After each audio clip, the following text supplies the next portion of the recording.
વડોદરામાં ભાજપ ઉમેદવારોના નામોને લઈને ભારે ઉત્સુકતા છે। કોનું પત્તું કપાશે અને કોને મળશે ટિકિટ તેને લઈને ચર્ચા ચાલી રહી છે। ચોરે ને ચોટે એક જ ચર્ચા, ભાજપ કોને આપશે ટિકિટ। સંભવિતોને ડોક્યુમેન્ટ્સ તૈયાર રાખવા માટે ખાનગી સૂચના અપાઈ છે। ભાજપ તરફથી કન્ફર્મ ઉમેદવારોને તૈયાર રહેવા માટે સૂચના આપવામાં આવી। અંતિમ ઘડીએ ઉમેદવારોની યાદી જાહેર થાય તેવી શક્યતા છે। વિવાદ અને બળવાને ટાળવા લિસ્ટ જાહેર કરવામાં વિલંબ થઈ રહ્યો છે। વડોદરા મનપા માટે ભાજપમાં કેટલાક નામ લગભગ નક્કી છે। પાર્ટી આ દાવેદારોને ટિકિટ આપવાનું નક્કી કર્યાની પણ ચર્ચા છે। એવામાં રાજકીય ગુરુઓના લોબિંગના આધારે આ નામો નક્કી થશે। સંઘ સાથે જોડાયેલાઓને ટિકિટ આપી હોદ્દા માટે પ્રાધાન્ય આપવામાં આવ્યું।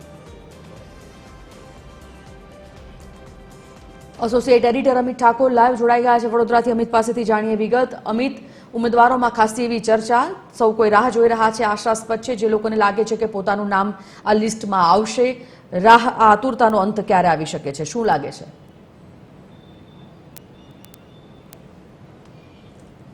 જો આતુરતાનો અંત હવે લગભગ એવું નક્કી છે કે આવતીકાલે આવી શકે છે, પરંતુ તેમ છતાં ભારતીય જનતા પાર્ટીમાં અત્યારથી ખૂબ ઉત્સુકતા છે।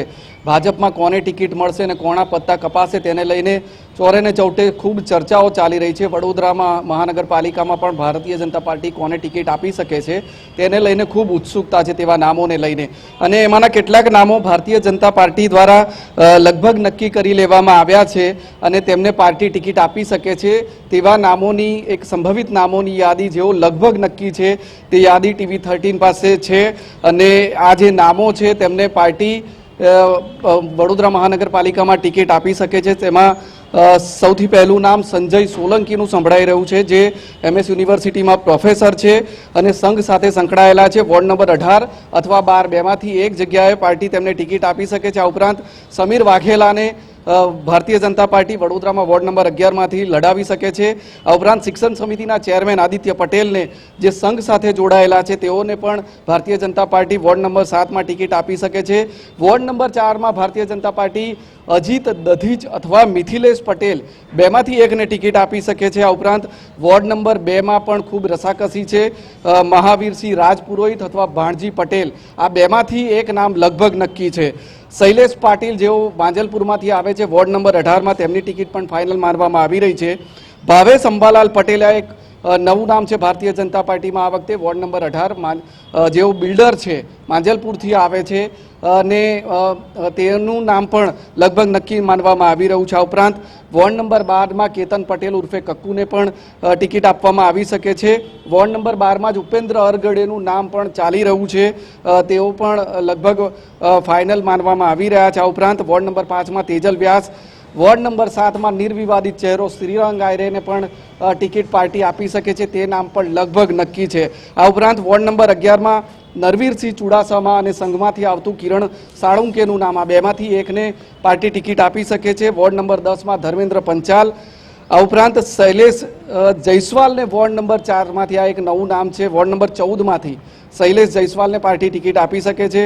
મહેશ રબારી જે વોર્ડ નંબર 16 માં તેમને ભારતીય જનતા પાર્ટી ટિકિટ આપે તેવી શક્યતા છે। અને યોગેશ શેઠ વોર્ડ નંબર 15 માં આ ચહેરો પણ લગભગ નક્કી માનવામાં આવી રહ્યો છે।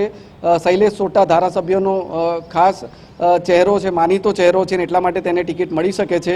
આ ઉપરાંત જયેશ જયસ્વાલનું નામ પણ વોર્ડ નંબર 15 માં ચાલી રહ્યું છે। નૈના શાહ, તેનું નામ પણ વોર્ડ નંબર 15 માં લગભગ નક્કી માનવામાં આવી રહ્યું છે। આ ઉપરાંત સંખેડાથી આવતા જ્યોતિબેન પંડ્યા જે પૂર્વ કાઉન્સિલર છે વોર્ડ નંબર 15 માં, તેમની પણ શક્યતા ખૂબ વધી ગઈ છે। અને આ ઉપરાંત વોર્ડ નંબર 16 માં ભરત ઠક્કરને પાર્ટી ટિકિટ આપી શકે છે। અહીંયાથી પાર્ટી આદિત્ય વોર્ડ નંબર 16 માં ભરત ઠક્કરને પાર્ટી ત્યાં ટિકિટ આપી શકે છે। ત્યાં અલ્પેશ લિંબાચિયાને લડાવવાની વાત હતી પહેલાં, પરંતુ હવે વાત એવી આવી રહી છે, ચર્ચા એવી છે કે અલ્પેશ લિંબાચિયાને પાર્ટી ત્યાંથી ટિકિટ ન આપીને ભરત ઠક્કરને આપે, અને જો ભરત ઠક્કર ત્યાંથી હારી જાય તો ઉપપ્રમુખ પદે અલ્પેશ લિંબાચિયાને સંગઠનમાં પાર્ટી બેસાડી શકે છે। એટલે આ બધા ગણિત છે અને જે નામો લીધા છે લગભગ નિશ્ચિત માનવામાં આવી રહ્યા છે ભારતીય જનતા પાર્ટીમાં।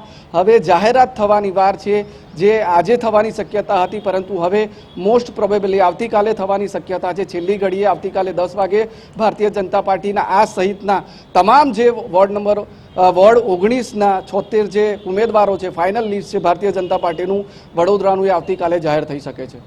ધન્યવાદ જાણકારી માટે।